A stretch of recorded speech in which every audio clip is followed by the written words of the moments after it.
बोले देवादिदेव श्री आदिनाथ भगवान की जय जय जय। देवादिदेव श्री महावीर भगवान की जय जय जय। संत शिरोमणि गुरुवराचार्य श्री विद्यासागर जी महाराज की जय जय जय। नवाचार्य श्री समय सागर जी महाराज की जय जय जय। गुणैतन प्रणेता शंकर समाधान भावनक प्रवर्तक जन जन के संत प्रखर वक्ता बोले परम पूज्य मुनि श्री प्रमाण सागर जी महाराज की जय जय जय। बोले परम पूज्य मुनि श्री निवेक सागर जी महाराज की। बोले परम पूज्य मुनि श्री संधान सागर जी महाराज की। देवी अहिल्या की नगरी मालवा के स्थान इंदौर में परम पूज्य मुनि श्री प्रमाण सागर जी महाराज का सत्संग चातुर्मास हर्षोल्लास के साथ चल रहा है। सायंकालीन शंका समाधान का कार्यक्रम हम और आप प्रारंभ करें। उसके पूर्व पारस चैनल, जिनवाणी चैनल, आदिनाथ चैनल प्रमाणिक के माध्यम से जिस कार्यक्रम को देख सुन रहे हैं और यहाँ पर उपस्थित समस्त श्रावक श्राविकाओं का धर्म प्रभावना समिति के साथ साथ सकल दिगंबर जैन समाज इंदौर हार्दिक अभिनंदन स्वागत करता है। चलते हैं प्रतिदिन की भांति परम पूज्य मुनिवर के शिष्यों में नमन करते हुए गुरुवंदना का सौभाग्य प्राप्त करेंगे और निवेदन करेंगे टीवी चैनल के बहुचर्चित विश्वविख्यात शंका समाधान के कार्यक्रम के लिए दोनों हाथ जोड़ लेंगे और बोलेंगे मेरे साथ, हे मुनिवर नमोस्तु। आवाज कम आ रही है, हे गुरुवर नमोस्तु, हे मुनिवर नमोस्तु। और आइए गुरुवर के आशीर्वाद से हम और आप शंका समाधान का कार्यक्रम प्रारंभ करें। उसके पूर्व हमारी जैन समाज को गौरवान्वित करने वाला वो व्यक्तित्व यहाँ पर उपस्थित है जिन्होंने अपने पिताजी की परंपरा को अनवरत कायम रखा है। ऐसे आदरणीय पंडित जय कुमार जी निष्ठांत प्रतिष्ठाचार्य टीकमगढ़ और साथ में आदरणीय प्रतिष्ठाचार्य विनोद जी आएंगे। परम पूज्य मुनिवर के स्थिति में नमन करते गुरुवंदना का सौभाग्य प्राप्त करेंगे और उनके सम्मान के लिए मैं आवाज दूंगा। हमारे महोत्सव कमेटी के अध्यक्ष महोदय श्रीमान अशोक जी, मुख्य संयोजक रमेश जी और साथ में गोदा जी आ जाएं। हमारे सम्माननीय चातुर्मास किस संत के कहाँ कैसे हो रहे हैं ये संस्कार सागर की पत्रिका यहाँ पर आ चुकी है। उसका लोकार्पण के लिए मैं श्रीमान वीर कुमार जी और हुकुमचंद जी सावला जो कि हमारे धर्म प्रभावना समिति के शिरोमणि संरक्षक हैं, जोरदार ताली बजाकर का सम्मान करें। और विमोचन के लिए आमंत्रित करूंगा हमारे आदरणीय जिनेश भैया जी विमोचन की प्रक्रिया संपन्न करावें। आदरणीय हमारे सावला जी के माध्यम से, वीर कुमार जी के माध्यम से साथ में आमंत्रित करूंगा हमारे पूर्व न्यायाधीश हाईकोर्ट इंदौर पीठ जेके जैन साहब ए भी आ जावे पत्रिका का विमोचन करने के लिए। और आइए चलते हैं, ये विमोचन का कार्यक्रम चल रहा है। मैं आप सभी की ओर से परम पूज्य मुनिवर संधान सागर जी के माध्यम से आप सभी को मुनिवर प्रमाण सागर जी माध्यम से जोड़ना चाहता हूं। दोनों हाथ उठा के जयकार लगाएंगे। बोले परम पूज्य मुनि श्री प्रमाण सागर जी महाराज की। आज का यह शंका समाधान का सत्र अपन प्रारंभ करते हैं गुरुवर के चरणों में। और पहले प्रश्न के लिए मैं मनीष जी बुढ़ार अपने सभी साथी जनों के साथ में यहाँ पर जो गुणायतन के ट्रस्टी हैं उन्हें आमंत्रित कर रहा हूँ वे अपना प्रश्न रखें और साथ में ही उसके बाद में तैयार रहें वामा देवी महिला मंडल एम्पायर मेट्रो। गुरुदेव के चरणों में बारंबार नमोस्तु नमोस्तु नमोस्तु। हे गुरुदेव, जब हम ना समझ थे तो ख्वाब हमारे मुट्ठियों में थे और जब समझ आई गुरुदेव तो हम ख्वाबों की मुट्ठी में हैं। हे गुरुदेव, जब हम ना समझ थे तो ख्वाब हमारी मुट्ठी में थे गुरुदेव और जब समझ आई तो हम ख्वाबों की मुट्ठी में हैं। गुरुदेव, अच्छा क्या है गुरुदेव, समझ होना कि या ना समझ होना? आपके सवाल में ही इसका उत्तर मैं पूछता हूँ, ख्वाबों को मुट्ठी में रखना ठीक है कि ख्वाबों के मुट्ठी में रहना ठीक है? खुद तय कर लो। और इसी में इसका उत्तर भी नहीं थे। बेहतर हो हम ख्वाबों को मुट्ठी में रखें। नमोस्तु गुरुदेव, नमोस्तु गुरुदेव। वामा देवी महिला मंडल एम्पायर मेट्रो। उसके बाद में तैयार रहेंगे अखिलेश जी सतभैया टीकमगढ़ जो गुणायतन के ट्रस्टी हैं। एम्पायर मेट्रो की कॉलोनी बाईपास पर पार्श्वनाथ जिनालय से हम सभी परिवार आपको नमोस्तु करते गुरुदेव, नमोस्तु नमोस्तु नमोस्तु। एक बार गुरुवर एम्पायर मेट्रो जरूर पधारे, इसकी स्वीकृति प्रदान करें। प्रश्न है मेरा, भविष्य के लिए समाज को तैयार करने के लिए महिलाओं की क्या भूमिका होना चाहिए, गुरुवर समाधान कीजिए। देखिए, आधी दुनिया तो महिलाओं के पास। महिलाएं तैयार हो जाए तो आधी समाज ऐसे ही तैयार है। समाज के निर्माण में महिलाओं की अग्रणी भूमिका है, और महिलाएं यदि पूरी तरह सक्रिय हो जाए तो समाज की धारा को बदल सकती है। लेकिन ये तभी संभव होगा जब महिलाएं नार्योचित गुणों और कर्तव्यों से मंडित हो। आज के समय में हमारे समाज की नारियां पढ़ लिख करके बड़ी विदुषी और प्रबुद्ध हो गई है, शिक्षित है। लेकिन इसके साथ एक नकारात्मक पहलू ये दिखता है कि वे हमारे मूलभूत संस्कारों और सरोकारों से विमुख हो रही। इसका परिणाम ये निकल रहा है कि हमारा जो समाज है एक नारी के संबल से वंचित हो रहा है। नारियों की संख्या अलग बात है और नारीत्व अलग बात है। जब तक समाज में नारीत्व है तभी तक समाज सुरक्षित है। तो नारी में नारीत्व चाहिए जिससे वो समाज को सुरक्षित करके आगे बढ़ा सके। ओम नमोस्तु गुरुदेव। अखिलेश जी सतभैया, जिनके पुत्र अपूर्व जी सतभैया यहाँ पर आवास व्यवस्था में अहर्निश लगे हैं, जोरदार तालियों से उनका स्वागत भी कर दें। और गुणायतन के ट्रस्टी भी अपना प्रश्न रखें और उसके बाद में तैयार रहेंगे आशीष जी जैन परिवार, वैशाली जैन परिवार। गुरुदेव के चरणों में सतभैया परिवार का दरबार नमोस्तु नमोस्तु नमोस्तु। गुरुदेव, आज के अर्थ प्रधान युग में जीवन निर्वाह के लिए युवा पीढ़ी आधुनिक जीवन शैली के साथ तालमेल रखते हुए किस प्रकार धर्म आराधना कर सकती है, मार्गदर्शन दें। अर्थ प्रधान युग में युवा पीढ़ी आधुनिक जीवन शैली के साथ साथ तालमेल रखते हुए किस प्रकार धर्म आराधना कर सकती है।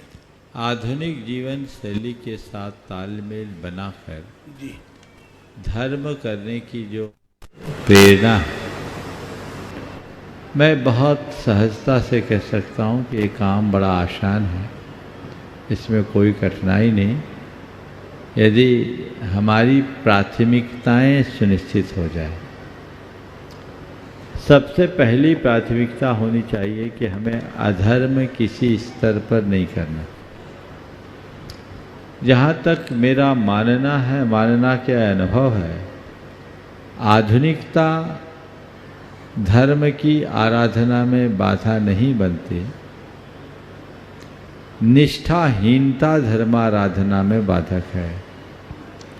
वे अपनी निष्ठा को जागृत करे, जीवंत करे, और यदि आपकी निष्ठा प्रकट हो गई तो आपकी प्राथमिकताएं बदलेगी, और जब प्राथमिकताएं बदलेगी तो धर्माराधन अपने आप निर्बाध होगा। आज के कथित रूप से आधुनिक कहे जाने वाले या खुद को कहलाने वाले जो लोग हैं, वे मौज मजा और मस्ती को ही अपनी सर्वोच्च प्राथमिकता दे बैठे हैं। और जब तक ऐसी मानसिकता होगी, धर्म की बात केवल बातों में रहेगी। उन्हें तय करना है कि मेरे जीवन की मानसिकता क्या है। आधुनिक संसाधनों का उपयोग करते हुए भी हमें अधर्म से बचते हुए अपने जीवन को बेहतर बनाने का उद्यम सतत करने का प्रयत्न करना चाहिए। यदि ऐसा करा जाए तो कहीं कोई कठिनाई उपस्थित नहीं हो। नमोस्तु गुरुदेव, नमोस्तु। आशीष जैन इंदौर परिवार और उसके बाद में त्रिशला महिला मंडल कलर कॉलोनी तैयार। गुरुवर के चरणों में बारंबार नमोस्तु नमोस्तु नमोस्तु। हे गुरुवर, भगवान की प्रतिमाएं अलग अलग वर्ण की होती हैं, जिसमें काला रंग भी शामिल है। गुरुवर, मेरा प्रश्न ये है कि मंदिर में एवं धार्मिक व शुभ कार्यों में काले वस्त्र क्यों निषेध माने जाते हैं? क्या शास्त्रों में इसके विषय में कोई वर्णन है? कई बार ये सवाल आया, बच्चे भी ये सवाल करते हैं। मुझे पता नहीं है काले रंग का निषेध पंडितों ने कहाँ से शुरू कर दिया है। आज प्रतिष्ठाचार्य गण भी बैठे हैं, मेरे पढ़ने में तो शायद कहीं नहीं आया कि काला रंग निषिद्ध है। मैं तो इतना ही कहता हूँ, कपड़े भले काले पहनो, काला काम करने से बचो। जो लोग सफ़ेद कपड़ा पहनकर काला काम करते हैं वो ज़्यादा खतरनाक है। कपड़ा काला हो, मन उजला हो तो भी स्वीकार। समझ गए? तो ये चलन में आया है कि काले कपड़े का प्रयोग नहीं होना चाहिए, पर कहीं निषेध नहीं। हाँ, रंग विज्ञान शास्त्रों में तो मैंने कहीं निषेध नहीं देखा, समझ गए। पर यदि हम रंग विज्ञान की दृष्टि से विचार करें तो गहरे रंग के वस्त्रों का प्रयोग हमारे अंदर की सकारात्मकता को पल्लवित नहीं होने देता। मंदिर से यदि हमें कुछ लेना है तो यथासंभव लाइट कलर के कपड़ों का प्रयोग करें। बता रहा हूँ ना, लाइट कलर के कपड़ों का प्रयोग करें। काले रंग को कृष्णलेशा का भी द्योतक बताया गया, लेकिन इसमें एक बात ध्यान रखना है, शरीर का काला होना बुरा नहीं है, ये द्रव्य लेशा है। ये हमारे तीर्थंकरों को भी था, 2 गोरे 2 सांवले 2 हरियर 2 लाल। आप लोग कहते हैं, हम सांवरिया की रोज जयकार लगाते हैं। ये द्रव्य लेशा है।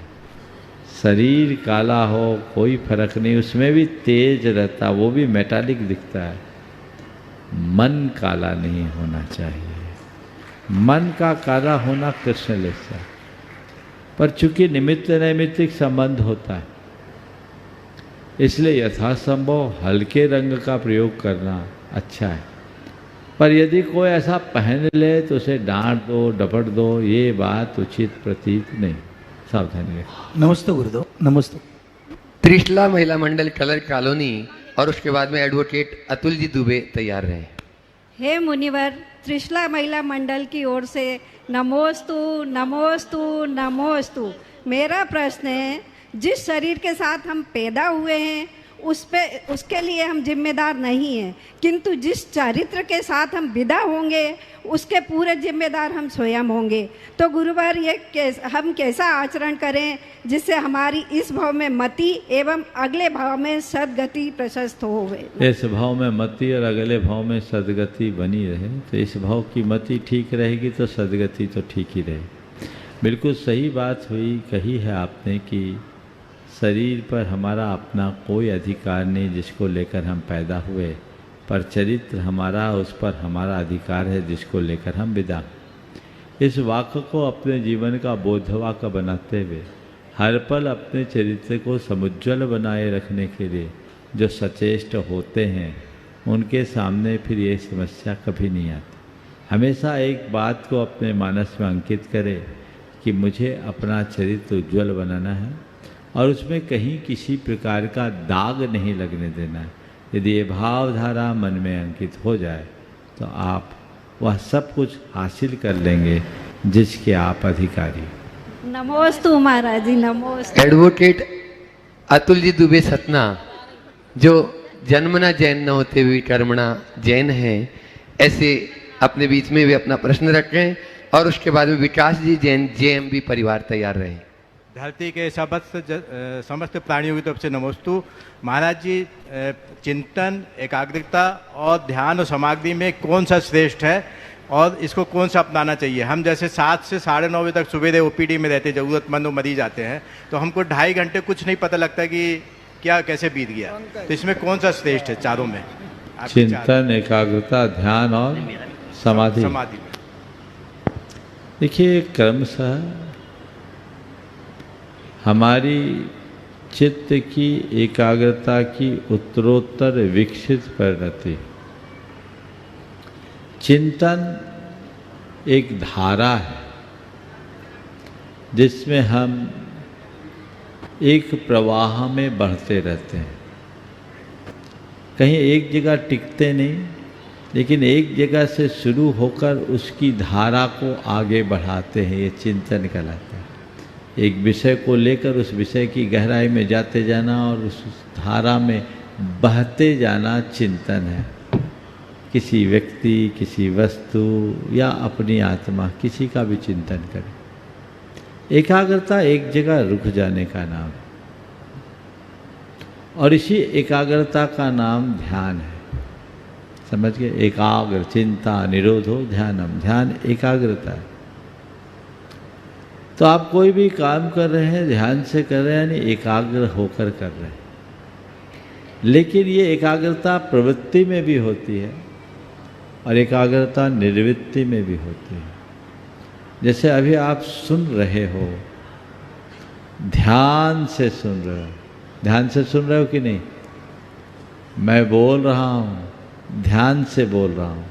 इसका तात्पर्य अभी मेरी बोलने में एकाग्रता, आपकी सुनने में एकाग्रता है। बोलते समय मेरी एकाग्रता खंडित हो जाए तो कुछ का कुछ निकल जाएगा, और सुनते समय आपकी एकाग्रता खंडित हो जाए तो आप कुछ का कुछ सुन लेंगे। तो एकाग्र चित्त होकर कुछ भी किया जा सकता है। समझ गए? आप जो काम करते हैं अपना, उसमें आपकी एकाग्रता होती, तन्मयता होती, लीन होते हैं, वक्त का पता नहीं लगता। आप सब लोग अभी एकाग्रता से सुन रहे हैं, आपको पता ही नहीं लगेगा कब समय पूरा हो गया।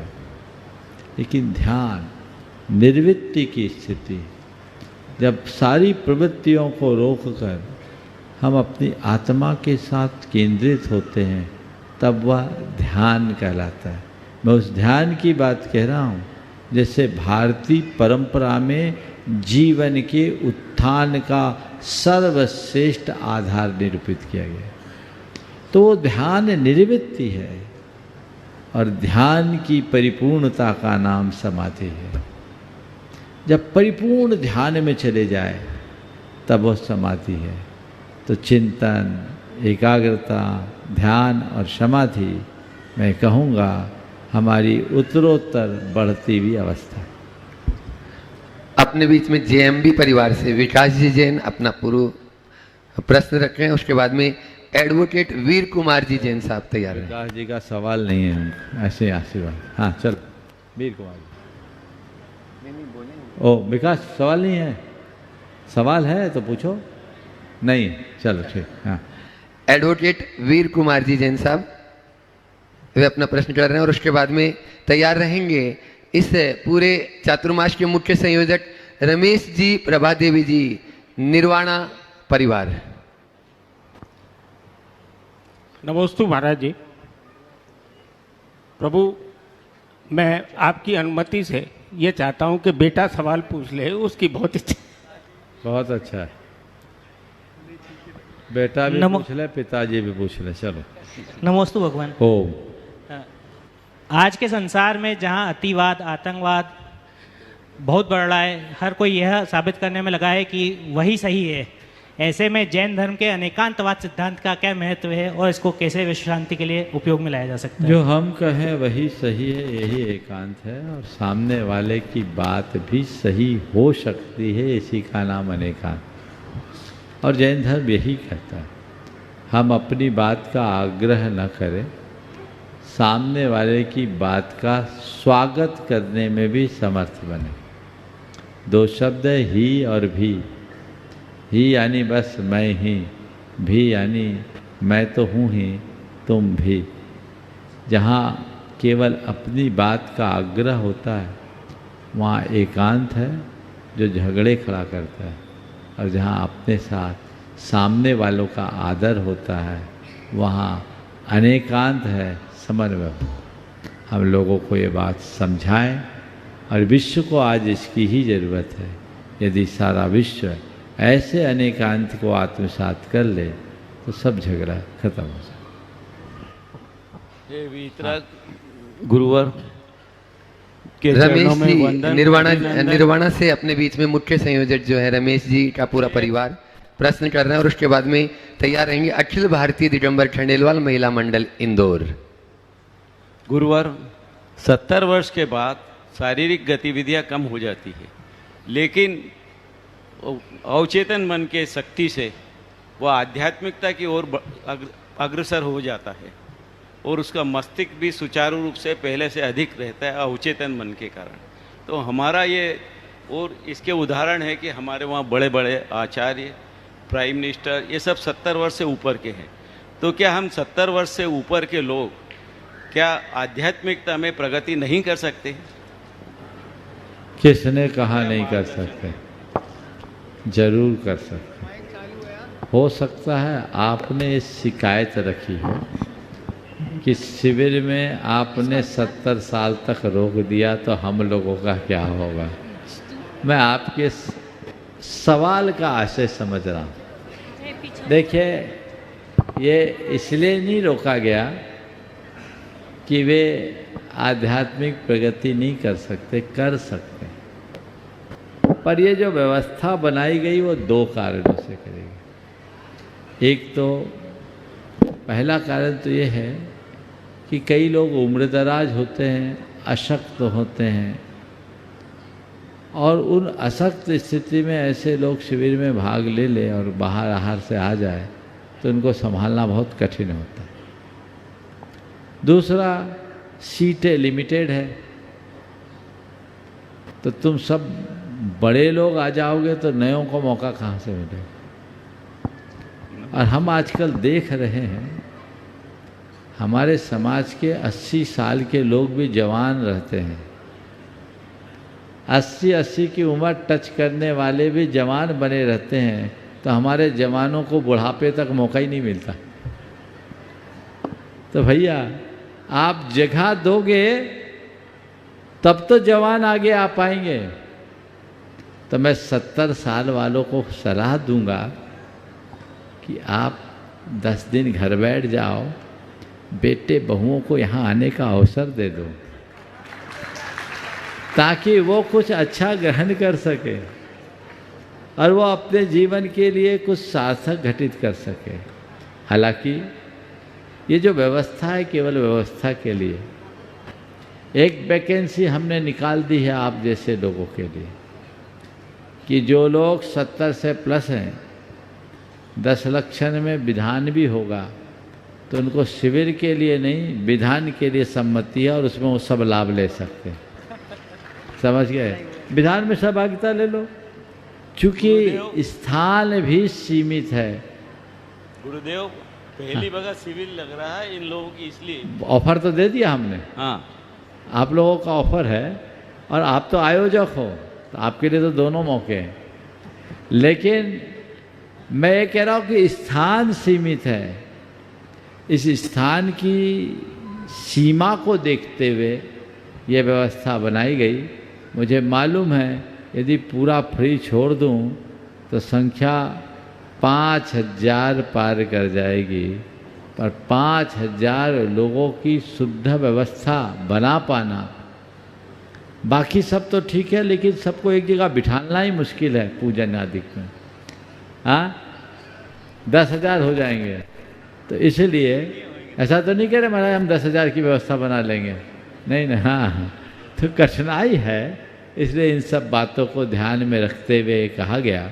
और मैं आज आप सबको इस प्रश्न के माध्यम से संदेश देना चाहता हूँ, जिनको भी इस श्रावक संस्कार शिविर में अपनी भागीदारी सुनिश्चित करनी है, जल्दी फॉर्म भरवा लो। हमारे साथ का योग ऐसा ही रहता है कि हमें आखिरी में जब बंद कर देते हैं तब लोग आते हैं कि अब हमारा लो, हमारा लो, हमारा लो, इधर उधर से अप्रोच करना शुरू करते हैं।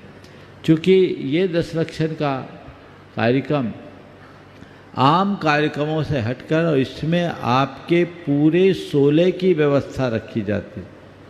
तो कार्यकर्ताओं को उतनी अनुकूलता होनी चाहिए ताकि आपकी संख्या के अनुसार आपकी सब व्यवस्थाएं शुद्धि के साथ कर सकें। जो कुआं का पानी पीते हैं उनके लिए कुएं का पानी, और जिनको बोरिंग का चल जाता उनके लिए बोरिंग का, और सब कुछ धुला प्रासुक मर्यादित सुलभ कराना कोई साधारण बात नहीं है। आपके पूजा पाठ से लेकर सब चीज़ें, इसलिए आप उसका लाभ लीजिए। और फिर जो राष्ट्र पृष्ठ हैं जिनको कोई कठिनाई नहीं है उनके लिए कंसीडर किया जा सकेगा। खंडेलवाल महिला समाज की अध्यक्षा साधना दड़े अपनी पूरी टीम के साथ में प्रश्न कर रही हैं और तैयार रहेंगे हनी पाटनी सुदामा नगर। गुरुदेव के चरणों में नमोस्तु नमोस्तु नमोस्तु। गुरुदेव, वर्तमान में बांग्लादेश जैसी स्थिति हमारे देश में ना हो तो मेरा प्रश्न है, क्या भारत को हिंदू राष्ट्र बनाने में जैनों को सहायक होना चाहिए? क्योंकि हम जैन हैं पर रहते हिंदुस्तान में हैं और हिंदुस्तान में रहने वाला हर शख्स हिंदू है। कृपया मेरे प्रश्न का सम्यक जवाब चाहिए। अरे हिंदू राष्ट्र का मतलब क्या है? हिंदू कोई एक जाति नहीं, हिंदू एक संस्कृति है। और हम तो ये कहते हिंदू कौन है? जो हिंसा से दूर रहे वो हिंदू। तो हिंसा से दूरी रखने वाले सबसे पक्के तो जैन ही हैं, इसलिए असली हिंदू तो जैन है। हमें इसमें क्या दिक्कत है? अगर भारत इस अर्थ में हिंदू राष्ट्र होता है तो इससे बड़ी सराहना की बात और क्या होगी? जिस दिन भारत हिंदू राष्ट्र होगा, मैं भारत को उसी दिन हिंदू राष्ट्र मानूंगा जिस दिन संपूर्ण भारत हिंसा से दूर हो जाएगा। तो हम देश को हिंसा से मुक्त बनाएं, और ये आवाज़ तो उठनी चाहिए ताकि हम हिंसा से मुक्त होकर अपनी संस्कृति को सुरक्षित रख सकें। हनी पाटनी सुदामा नगर। और उसके बाद मैं अनुरोध करूंगा अपने आज इस सत्र में पूर्व जस्टिस जे.के. जैन साहब यहाँ पर जो प्रतिभा के धनी मनीषी हैं वे अपना प्रश्न यहाँ पर रखेंगे। गुरुवर के चरणों में त्रिबार नमोस्तु नमोस्तु नमोस्तु। गुरुवर, हम रात को सोने से पहले ये संकल्प लेते हैं कि सुबह तक का हमें चारों प्रकार के आहार का त्याग रहेगा, लेकिन यदि स्वप्न में हमें खाने पीने से संबंधित कोई चीज़ याद आ जाती है तो उससे हमें क्या दोष लगता है? एक ने हमसे पूछा, महाराज मेरा रात्रि भोजन का त्याग था और सपने में मैंने देखा कि मैं खाना खा रहा हूँ, तो महाराज मुझे दोष तो नहीं लगेगा? मैंने उनसे जो सवाल किया वो आपका उत्तर है। मैंने कहा ये बताओ, सपने में तुमने खाना खाया ये तो ठीक है, पर सपने में दिन में खाया कि रात में? रात। सपना रात में देखा, लेकिन सपने में दिन था कि रात? रात थी। रात। आपने सपना देखा कि मैंने रात में खा लिया, कि रात में सपना देखा कि मैंने खा लिया? नहीं समझ में आई बात समझे कि नहीं?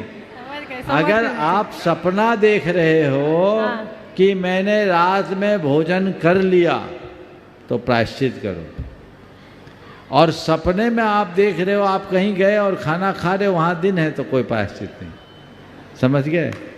तो हमें क्या करना, अपने जो भी नियम संकल्प है इस भाव से लो कि सपने में भी ना टूटे। तो सपना में दिन हो तो खैरियत है और सपने में रात हो तो गड़बड़। समझ गए? नमोस्तु गुरुदेव। आनंद जी की ये बहन है, जोरदार ताली जो भोजन व्यवस्था की बहुत ही अच्छी समुचित व्यवस्था पूरी टीम के साथ संभाल रहे हैं। तालियों में कंजूसी न करें आनंद जी के लिए। अगला। और अब एडवोकेट अपने पूर्व जस्टिस जे.के. जैन साहब इंदौर, और तैयार रहेंगे प्रतिष्ठाचारी बाल ब्रह्मचारी जैन ईशान जी टीकमगढ़। नमोस्तु गुरुदेव, नमोस्तु। मेरा एक प्रश्न ये है कि जब हम कोई अपराध होते हुए देखते हैं तो एक श्रावक की क्या भूमिका होना चाहिए? देखिए, अपराध अगर कोई भी होता है तो हमें उस समय सबसे पहले ये देखना चाहिए कि अपराध वैयक्तिक है या सामाजिक। पहली बात, दूसरी बात ये देखना चाहिए सामान्य है या संगीन। तीसरी बात ये देखना चाहिए कि इस अपराध की पृष्ठभूमि क्या है, परिस्थितिवश किया गया अपराध है या इरादतन किया जाने वाला अपराध है, और चौथी बात वो अपराध करता कौन। इन चारों बातों को देखकर हमें विचार करना चाहिए कि यहाँ हमें प्रतिक्रिया देनी है या नहीं। यदि किसी का व्यक्तिगत अपराध है तो हमें उसे इग्नोर करना चाहिए। सामाजिक अपराध है तो उसे हमें सुधारने का प्रयत्न, व्यक्तिगत अपराध भी अगर कोई करता है तो उसे समझाइश देना चाहिए। सामाजिक अपराध है तो उसके लिए व्यक्ति को समझाइश देने के साथ साथ समाज में जागरूकता लाना चाहिए। और किसी परिस्थिति से प्रेरित होकर के किया गया अपराध है तो इसे एक कर्मजन्य परिणाम मानकर उस व्यक्ति का स्थितिकरण करना चाहिए। और अपराध करने वाले व्यक्ति की पृष्ठभूमि अगर कमज़ोर है या बच्चा है, नादान है, तो हमें उसे यथासंभव संभालने का प्रयास करना चाहिए। मैं ये बिल्कुल नहीं कहूँगा कि कोई अपराध करे तो तुम उसके पास डंडा लेकर खड़े हो जाओ। डंडा लेकर खड़ा होना पुलिस का काम है, एक श्रावक का काम नहीं है। श्रावक का काम तो उन्हें संभालना। नमोस्तु गुरुदेव, नमोस्तु। बाल ब्रह्मचारी प्रतिष्ठाचारी जैनी सांजी टीकमगढ़, जो किसी परिचय के मोहताज नहीं, अपने पूरी टीम के उनके साथ में पंडित ब्रह्मचारी विनोद जी, प्रतिष्ठाचार्य विनोद जी रजवास भी हैं, और विनोद जी, हाँ, प्रतिष्ठाचार्य विनोद जी रजवास, और साथ में ही जिनेश भैया जी भी हैं। सवाल दो। हाँ जी महाशय। महाशय, अखिल भारतवर्षीय दिगंबरजन शास्त्री परिषद प्राग ऐतिहासिक अध्यक्षित नवागढ़ श्री नवागढ़ गुरुकुलम एवं पुष्प परिवार की ओर से कोर्सा नमोस्तु। महाशय, वर्तमान आधुनिक परिवेश के वशीभूत होकर के, चाहे वो शिक्षा के लिए हो, चाहे व्यवसाय के लिए हो, या पारिवारिक कारण हो, गांव खाली हो रहे हैं। और शिक्षा के लिए रोज सवाल आ रहा है जय भाई, कल ही उत्तर दिया, दूसरा पूछ लो। दूसरा है, शिक्षा के लिए पूरी कटिबद्धता है हमारे पास, पूरा प्रयास होता है शिक्षा दिलाने के लिए। शिक्षा केवल नौकरी तक सीमित है। इस शिक्षा के कारण हमारी सांस्कृतिक विरासत है वो लौड़ हो रही है, और हमारी आध्यात्मिक क्षेत्र तो और दूर हो रहा है। इस पर प्रायः हर दूसरे तीसरे दिन सवाल है। आपके पास सवाल बहुत है, आप अगर कोई दूसरा सवाल रखो तो ज़्यादा लाभ मिलेगा। आपके सवाल का उत्तर परसों ही मैंने विस्तार से दिया, ताकि पुनरावृत्ति से बचे और लोग लाभान्वित हो। बोले माँ जी, जो बच्चे माता पिता के बाद छठवीं सातवीं तक रहते हैं वो तो संस्कारित होते रहते हैं। इसके बाद जैसी उम्र बढ़ती है वो स्खलन की ओर पहुंच जाते हैं, उसका क्या उपाय हो सकता है? देखिए, ये उम्र बढ़ने के साथ होने वाले स्खलन के कई कारण। एक कारण तो उम्रगत है, जब व्यक्ति के शरीर में हार्मोनल चेंज आता है तो ये परिवर्तन। दूसरी बात, बदलते हुए उम्र के साथ जो परिवेश बदलता है वह भी भटकाव का एक बड़ा कारण है। तीसरी बात, माता पिता के द्वारा उनको ज़रूरत से ज़्यादा लिबर्टी देना भी एक बड़ा कारण है। और चौथी बात, नींव कच्ची होना इसका बड़ा कारण। अगर हम प्रारंभ से नींव को पक्की बनाएं तो ऊपर के तीन कारण ज़्यादा हावी नहीं हो। संस्कारों को हम गहरा बना के चलें। बच्चों के हृदय में पाप भीरुता, संवेदनशीलता, कुल गौरव और कर्तव्य निष्ठा जगा दी जाए तो बच्चे कहीं भी क्यों न चले जाए, उनमें कभी भटकाव नहीं। विनोद जी रजवास अपना प्रश्न कर रहे हैं, और राजकुमार हीरामणि कटारिया पाली मारवाड़ तैयार रहे। पूज्यश्री नमोस्तु। आज मैं देखता हूँ जिनके घरों में विपरीतता है वे धर्म कार्यों में संलग्न होने में पीछे रहते हैं या संलग्न ही नहीं हो पाते, लेकिन जिनके घरों में सारी अनुकूलताएं हैं, सब सुविधाएं होने के बाद भी धर्म कार्य में उनका मन नहीं लगता है, तो ऐसा कौन सा कारण है जिससे ऐसी व्यवस्था बनती है? आपके सवाल को मैं थोड़ा सा संशोधित करना चाहूँगा। आप ये कह सकते हो कि जिनके घर में अनुकूलताएं नहीं हों और धर्म कार्य से विमुख हो तो समझ में आता है, लेकिन सर्व अनुकूलता होने के बाद भी जो धर्म से विमुख हो उनके लिए क्या करें? 2 शब्दों में उत्तर दूंगा। अनुकूलता के अभाव में धर्म न करने वालों के लिए कर्मोदय है, और अनुकूलता होने के बाद भी धर्म न करने वालों के कर्म फूटे हैं। जय हो भगवान, जय हो। ये कर्म फूटों की बुद्धि ही नहीं आएगी। सब अनुकूलता उसके बाद भी नहीं करो तो तुमसे बड़ा अभागा कौन होगा? इसलिए हर व्यक्ति को गंभीरता से इस विषय पर चिंतन करना चाहिए। अनुकूलता का अभाव हो तो भी प्रयास करो, लेकिन जिनके लिए मैंने कर्म फूटे कहा इसलिए कहा क्योंकि कुछ लोगों की धारणा है कि धर्म वो करे जिन्हें कोई प्रतिकूलता हो। हमें जब अनुकूलता है तो धर्म क्यों करे? डॉक्टर को वो दिखाए जो बीमार है, हम स्वस्थ हैं तो काहे को जाए? ऐसा भी आज के लोग कहते हैं। ये बात तो कह ही देते हैं। कह देते हैं ना, आज के लोग कहते हैं कि जो बीमार हो वो डॉक्टर के पास जाए, जो स्वस्थ है उसे डॉक्टर के पास जाने की क्या जरूरत है? मैं उनसे कहता हूँ भैया, जो बीमारी को ही स्वास्थ्य मान ले उसको हम कहें क्या? उसको कहने की भी क्या जरूरत? बीमारी तो पहचानो। तुम आज अपने आप को सुखी संपन्न मान रहे हो, पर अंतर मन में झांक कर देखो, तुमसे बड़ा दुखी कोई नहीं। साधन संपन्न होना सुख का आधार नहीं, मन में प्रसन्नता होना ही सुखी होने का प्रमाण है। तो जिनके पास साधन संपन्नता है उन्हें अपने मन में झांक कर देखना चाहिए।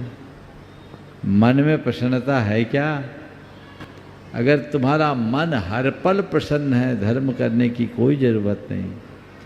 और मन में प्रसन्नता की कमी है तो तुम्हें धर्म करना ही चाहिए, क्योंकि धर्म ही तुम्हारे मन को प्रसन्नता दे पाएगा। इसलिए शरीर का बुखार सबको दिख जाता है, हड्डी का बुखार कोई बिरला नारी वैद्य ही पकड़ पाता है। समझ गए? तो अपने हड्डी के बुखार को मिटाना चाहते हो तो धर्म के रसायन का रसपान करो, और कोई रास्ता नहीं। जय हो, जय हो भगवान। नमोस्तु गुरुवर, नमोस्तु। राजकुमारी हीरामणि जी कटारिया, पाली मारवाड़। और तैयार रहेंगे दिगंबर जैन महिला मंडल बड़वानी, अनिता काला प्रश्न करेंगी। हाँ, महाराज जी के चरणों में मेरे समस्त कटारिया परिवार का त्रय बार नमोस्तु नमोस्तु नमोस्तु। मेरे समधी प्रवर परिवार श्रीमान दिलीप जी गोदा, इंदिरा जी गोदा और समस्त परिवार का त्रय बार नमोस्तु नमोस्तु नमोस्तु। महाराज जी, हृदय के रोग का इलाज विज्ञान के पास है, पर हृदय में रह रहे क्रोध, घृणा, लोभ, ईर्ष्या, राग, द्वेष, इन सब का इलाज किसके पास है? क्या धर्म के पास इसका इलाज है तो कैसे गुरुदेव शंका का समाधान करें? शरीर के डॉक्टर के पास शरीर का इलाज है, आत्मा के डॉक्टर के पास आत्मा का इलाज है। सही जगह जाओगे तो अपने आप लाभ कमाओगे। चलिए, समय आप सबका हो गया, यहीं पर विराम। बोलिए परम पूज्य आचार्य गुरुवर श्री विद्यासागर में।